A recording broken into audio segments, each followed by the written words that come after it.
సభకు నమస్కారం అధ్యక్ష. అసలు ఈ డయేరియా, కలరా ఇలాంటివి విజయనగరం జిల్లా చరిత్రలోనే గత 30 ఏళ్ళుగా ఎప్పుడూ లేదు అధ్యక్ష. ఈ ప్రభుత్వం వచ్చిన 4 నెలల్లోనే మనం చూసాం డయేరియాతో ఎంతమంది చనిపోయారు అనేది. అసలు ఎంతమంది చనిపోతున్నారు, 100 మందికి డయేరియా వచ్చింది అధ్యక్ష. వచ్చినా కూడా వాళ్ళని హాస్పిటల్స్ తరలించడంలో ప్రభుత్వ యంత్రాంగం పూర్తిగా వైఫల్యం చెందింది అధ్యక్ష. చాలా నిర్లక్ష్యంగా వ్యవహరించింది. అసలు ఫస్ట్ మరణమేమో సెప్టెంబర్ 20వ తేదీన గొర్ల మండలంలో పెనుబర్తిలో నమోదైంది అధ్యక్ష. ఆ తర్వాత అక్టోబర్ 12వ తేదీకి అంటే 22 రోజులు అయ్యింది. అప్పటికి ఇంచుమించు 14 మంది వరకు చనిపోయారు అధ్యక్ష. ఇన్ని రోజులైనా కూడా ప్రభుత్వ యంత్రాంగం అసలు పట్టించుకోలేదు అధ్యక్ష. జగన్మోహన్ రెడ్డి గారు అక్టోబర్ 19న ట్వీట్ చేస్తే అప్పుడు ప్రభుత్వం స్పందించడం స్టార్ట్ చేసింది అధ్యక్ష. ఈవెన్ జగన్మోహన్ రెడ్డి గారు ఆ గ్రామంకి వెళ్ళి వాళ్ళని పరామర్శించాకే ఆ జిల్లా ఇన్ఛార్జ్ మంత్రి అయినా, హోమ్ మినిస్టర్ గారైనా, లేదా ఆరోగ్య శాఖ మంత్రి అంతవరకు వెళ్ళలేదు అధ్యక్ష. అంటే ఎంత నిర్లక్ష్యం ఉంది అనేది అర్థం చేసుకోవచ్చు అధ్యక్ష. అసలు ఎంత ఘోరం అంటే ఆ డయేరియా బారిన పడిన వాళ్ళకి స్కూల్ బెంచ్ల మీద ట్రీట్మెంట్ ఇచ్చారు అధ్యక్ష. దగ్గరలో 20 కిలోమీటర్లు విజయనగరం హాస్పిటల్స్ ఉన్నాయి, వైజాగ్ కూడా దగ్గరలో, అక్కడ తీసుకెళ్ళొచ్చు కదా అధ్యక్ష. అంటే ఎంత సిగ్గుచేట అనేది మనం అర్థం చేసుకోవచ్చు అధ్యక్ష. అలాగే తీసుకుంటే ఎక్స్గ్రేషియా ఇవ్వకపోవడం ఏంటి అధ్యక్ష? ఆ రోజు జగన్మోహన్ రెడ్డి గారు 2 లక్షలు ఒక్కొక్కరికి ఎక్స్గ్రేషియా ప్రకటించారు. అలాగే అసలు ఉన్న సంఖ్యని, చనిపోయిన వాళ్ళ సంఖ్యని ఎంతసేపు తగ్గించడానికే ప్రభుత్వం తగ్గించి చూపించాలని ప్రయత్నిస్తూ ఉన్న విషయం అర్థమవుతుంది.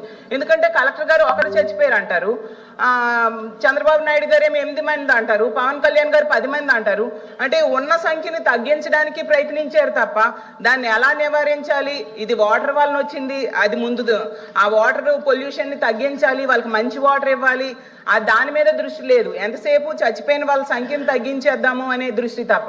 ఎందుకు అధ్యక్ష మా జగన్మోహన్ రెడ్డి గారు వెళ్ళినంత వరకు ఇన్ఛార్జ్ మినిస్టర్ కానీ, హెల్త్ మినిస్టర్ గారు కానీ వెళ్ళలేదు అధ్యక్ష. అలాగే వాళ్ళకి ఆదుకోవాల్సిన అవసరం ఉంది. అలాగే ఇంత నిర్లక్ష్యం చేసిన అధికారులకి శిక్షించాల్సిన అవసరం కూడా ఉంది అధ్యక్ష. పరిహారం కూడా వెంటనే ప్రకటించాలని కోరుతున్నాను అధ్యక్ష. అసలు ఎవరైనా అధికారుల మీద చర్య తీసుకున్నారా లేదా అని కూడా అడుగుతున్నాను అధ్యక్ష. తీసుకోకపోతే చర్య తీసుకోవాలి, అలాగే ఎక్స్గ్రేషియా ప్రకటించాలని కోరుతున్నాను అధ్యక్ష. థ్యాంక్ యూ అధ్యక్ష. ఈ బడ్జెట్ గురించి ఇందాకటి నుంచి ప్రతిపక్ష నాయకులు, గౌరవ సభ్యులు అందరూ కూడా ఇష్టం మాట్లాడుతున్నారు అధ్యక్ష. అందులో వ్యాలిడిటీ లేదు, అందులో నిజం లేదు. గణాంకాలన్నీ వాళ్ళు మాట్లాడిన అన్నీ కూడా తప్పుడు తడకలు. అవన్నీ వాళ్ళు అలా మాట్లాడటం ఎంతవరకు కరెక్టో వాళ్ళ ఆత్మసాక్షికే వదిలేస్తున్నారు అధ్యక్ష. వాళ్ళ సాక్షి పేపర్కి మాట్లాడితే మేము ఇన్నప్పులు చేశాము, అన్నప్పులు చేశాము అని మీరు ఎందుకు చెప్తున్నారు అని అంటున్నారు. అది వైట్ పేపర్ రిలీజ్ చేశారు సార్, శ్వేతపత్రం రిలీజ్ చేయడం జరిగింది. దాని మీద మీరెవరూ కూడా క్షుణ్ణంగా ఆనాడు ముఖ్యమంత్రి గారు చంద్రబాబు నాయుడు గారు రిలీజ్ చేసిన రోజు ఎవరు కూడా, మీరు ఇంతకుముందు మంత్రులుగా చేసిన వాళ్ళు కూడా ఎవరు కూడా దాని మీద గట్టిగా స్పందించలేదు. ఇక్కడికి వచ్చి మీకు ఎవరో నోట్స్ రాసి ఇచ్చారు కాబట్టి అవన్నీ మాట్లాడటం ఎంతవరకు కరెక్ట్ అనేది మీరే ఆలోచించుకోవాలి. 10 లక్షల కోట్ల పైన అప్పులు జరిగిన మాట వాస్తవం. ₹1 సంపద సృష్టించకుండా ఉండటం అన్నది వాస్తవం. 3 రాజధానుల పేరుతో సంపద సృష్టించే రాజధానిని ఏమాత్రం కూడా ఏర్పాటు చెయ్యకుండా నాశనం చేసిన మాట వాస్తవం. ఇంతకు ముందు ముఖ్యమంత్రిగా నారా చంద్రబాబు నాయుడు గారు పోలవరాన్ని 72% పూర్తి చేస్తే మీ హయాంలో, జగన్మోహన్ రెడ్డి హయాంలో ఇరిగేషన్ మంత్రులుగా ఇద్దరు ఉండి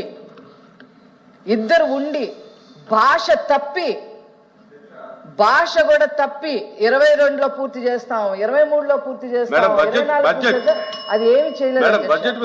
బడ్జెట్ గురించే మాట్లాడతా అంటే అడిగిన దానికి కూడా చెప్పాలి కదా. మీ హయాంలో ప్రతి ఇంటికి 8,24,000 పైన అప్పు భారం పడింది అధ్యక్ష. ఇది కాదని చెప్పండి, డిబేట్కి రండి, ఖచ్చితంగా మేము మాట్లాడతాం. అదేవిధంగా మీరు జాబ్ క్యాలెండర్, ఉద్యోగాలు ఎప్పుడు ఇస్తారని మీరు అడుగుతున్నారు. మా ప్రభుత్వం వచ్చి కేవలం 4.5 నెలలు అయింది అధ్యక్ష. అహర్నిశలు మా ప్రభుత్వం, మా కూటమి ప్రభుత్వం కష్టపడుతుంది అధ్యక్ష. అన్నిటికీ కూడా సమాధానం చెప్పడానికి రేపు కంక్లూజన్లో అన్ని కూడా సమాధానం చెప్తాము. మీ హయాంలో 2.5 లక్షల జాబ్ క్యాలెండర్ ఇస్తా అన్నారు. 2.5 లక్షల జాబ్ క్యాలెండర్ పెట్టిన బడ్జెట్ ఈ పుస్తకంలో గత ప్రభుత్వం మీరు అలాగే అది కాదు సార్, ఇంతకుముందు గౌరవ ప్రతిపక్ష నాయకుడు కోరిన మేరకు మీరు సభ్యుల్ని ఇంటర్వ్యూ అవ్వదని మీరే చెప్పారు. అది మీరు వాళ్ళకి అవకాశం ఇస్తే ఎట్లా? ఇప్పుడు మీరు ప్రవేశపెట్టి దయచేసి నాకు అర్థమైంది. మీరు ప్రవేశపెట్టినటువంటి బడ్జెట్ లో నన్ను కూర్చోండి. మీరు ప్రవేశపెట్టినటువంటి బడ్జెట్ లో 6 లక్షల కోట్లు అప్పు చేశారని ఉంది. మేడం గారు మాట్లాడేటప్పుడు 10 లక్షల కోట్లు అప్పు చేశారని చెప్తున్నారు అనేటటువంటిది పాయింట్. సరే, ఓకే ఓకే ఓకే ఓకే కూర్చోండి.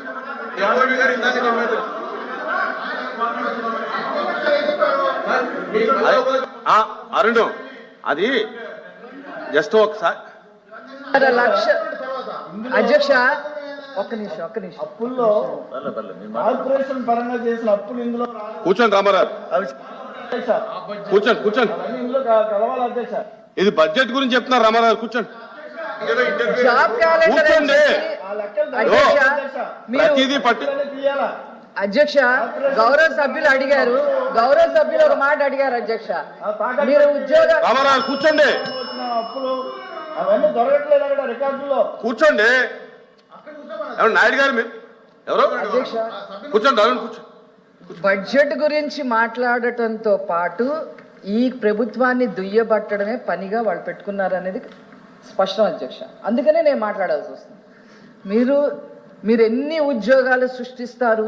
వచ్చి మేము 4.5 ఏళ్ళు అయ్యింది, 4.5 నెలలు అయ్యింది. ఆల్రెడీ ఉద్యోగాలు రప్పించడం కోసం నారా లోకేష్ గారు మొన్న మధ్య అమెరికా ప్రయాణం కూడా చేయడం జరిగింది. మీ అందరికి కూడా తెలుసు.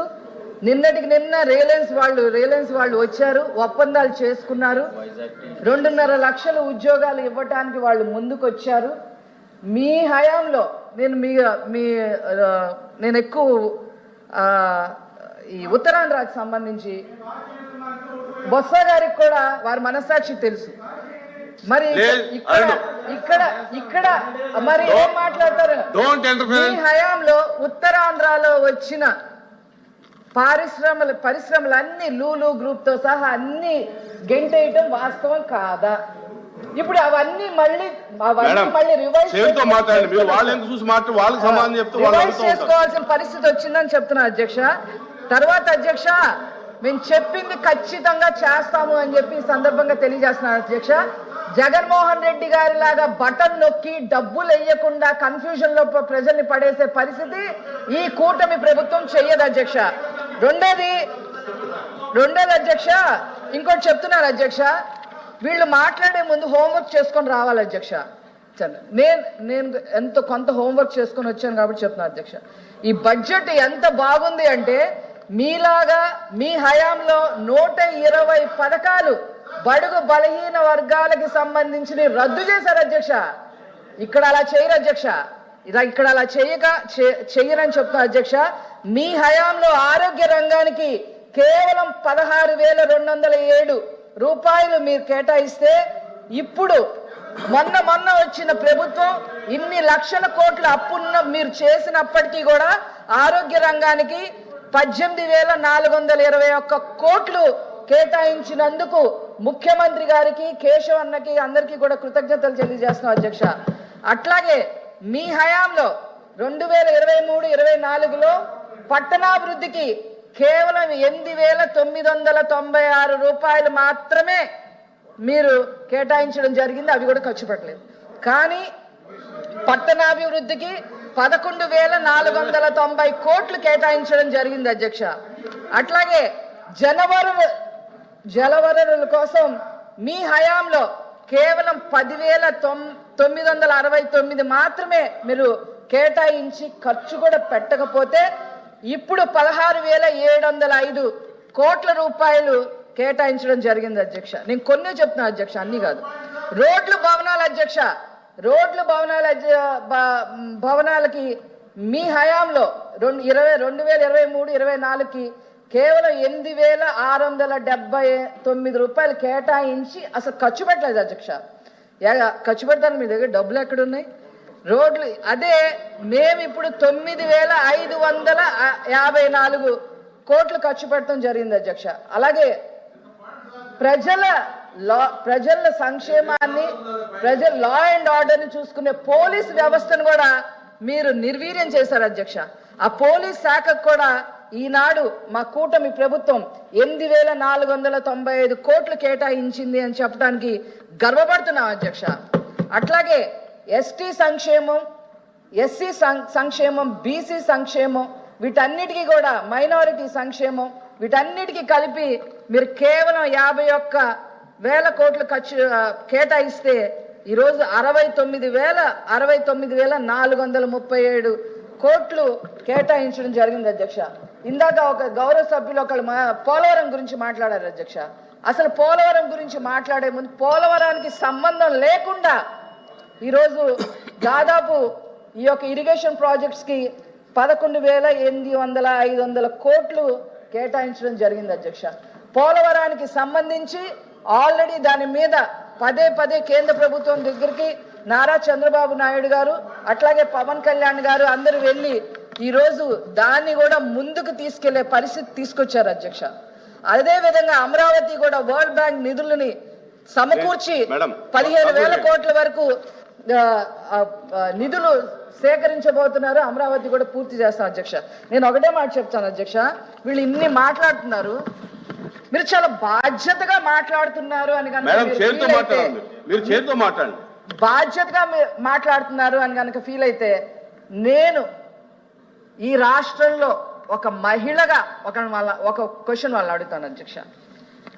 ప్యాలెస్ పెన్ను పేపర్ల కోసం, ప్యాలెస్ కి ఐరన్ ఫెన్సింగ్ల కోసం, సచివాలయాలకు రంగులు వేసినందుకోసం, సర్వే రాళ్ల మీద జగన్ గారి ఫోటోలు వేసినందుకు, ఋషికొండ విలాసవంత భవన నిర్మాణం కొరకు ప్రకటనల పేరుతో సాక్షికి దోచిపెట్టింది, పట్టాదారు పాస్ పుస్తకాలు జగన్ గారి ఫోటోల కోసం, ప్యాలెస్ లో ప్రభుత్వ ఖర్చుల కోసం, ప్యాలెస్ లో ఎగ్ పఫ్లు తినడం కోసం, మద్యం షాపుల్లో ఎలుకలు పట్టడం కోసం అయిన ఖర్చు, ప్యాలెస్ వద్ద 986 మంది సెక్యూరిటీ ఖర్చులు, ప్యాలెస్ ప్రహరీకి అయిన ఖర్చులకి, ప్యాలెస్ ముందు రోడ్ల నిర్మాణం కోసం అయిన ఖర్చు, జగన్ గారి ఫ్యామిలీ పర్సనల్ టూర్ ఖర్చులు, ప్యాలెస్ లో తాత్కాలిక మొత్తం 5,871 కోట్లు అయింది అధ్యక్ష. ఈ డబ్బులు తిరిగి కట్టారా లేదా అధ్యక్ష? బాధ్యతగా ఉంటే ఇవన్నీ ప్రజల కోసం ఖర్చు పెట్టింది కాదు అధ్యక్ష.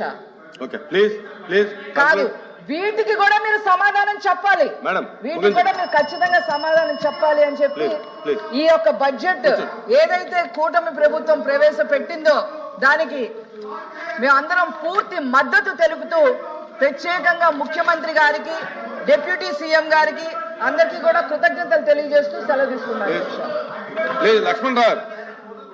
చివరిగా లక్ష్మణ్ రావు